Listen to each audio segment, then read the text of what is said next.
3, 2, 1, action!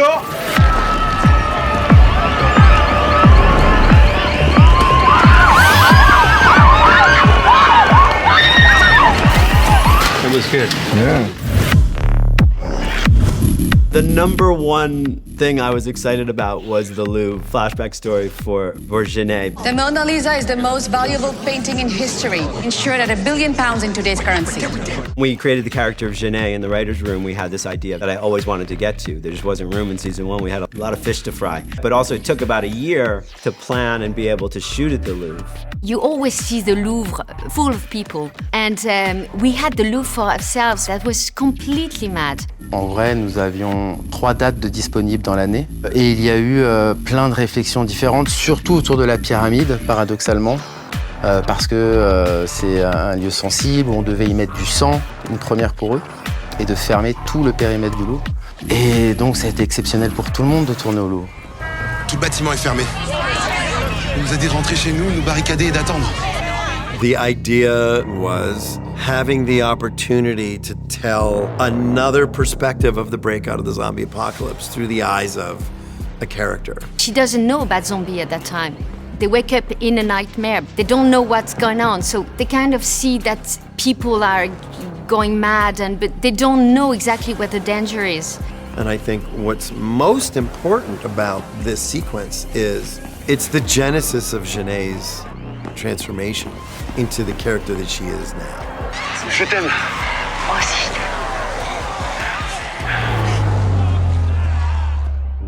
Genet is this simple woman in love with her husband, planning to have a family.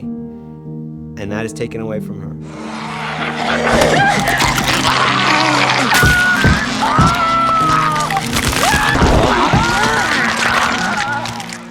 It's part of the reason she holds the baby in season 1, the way she holds the baby. A lot of people had questions about that. It's because she's thinking of the baby she never had with her husband. The worst in her comes from that pain that she had, and I had to build it, even not knowing exactly where the traumatized was. I had to build her around something that was really painful for her. The Mona Lisa is a figure who, she's hiding something. You don't know exactly what she's thinking, but she's watching. And obviously that became very symbolic to Genet as a character. She relates to it. It's one of the greatest memory of work I have. Having the Louvre for ourselves and having that tête-à-tête with the Mona Lisa. Who can experience that, you know? That's a very special memory.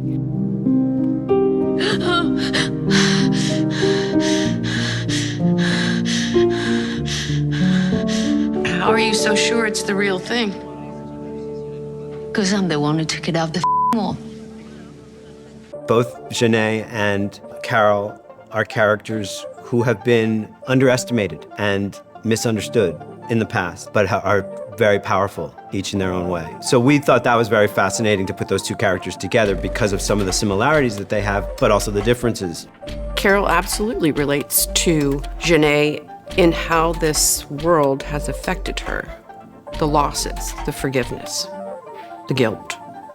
The forgiveness again. It's really a great opportunity to see these two women sort of eye each other up and figure out how they can get what they need out of each other. Those scenes in the Maison Mère, I remember really well. We were very excited about it. We were like, you know? Melissa is very generous, very calm, and very funny. And why do you want to find Dixon? I came here to kill him.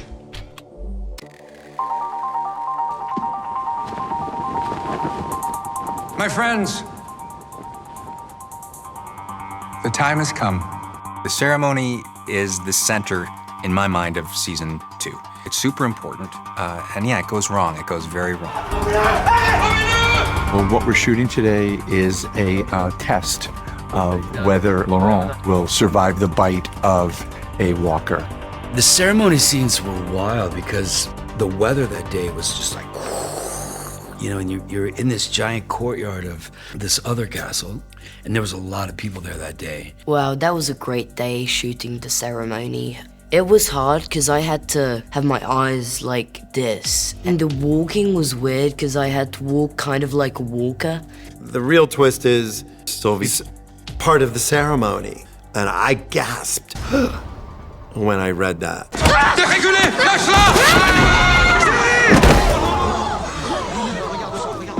We always wanted Sylvie to have a heroic story where she gets killed trying to save Laurent.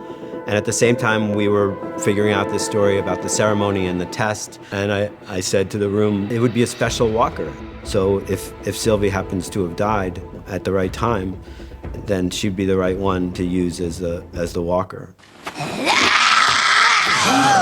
All the time, we sort of fretted about telling an actress that she's going to die. But the real hardest part was how, for us, because her reaction was she was really excited. The fact that Sylvie died trying to save Laurent, I think it's the best way for her to die, honestly. And I was really excited to play a zombie. In Walking Dead, it's the best opportunity to play a zombie.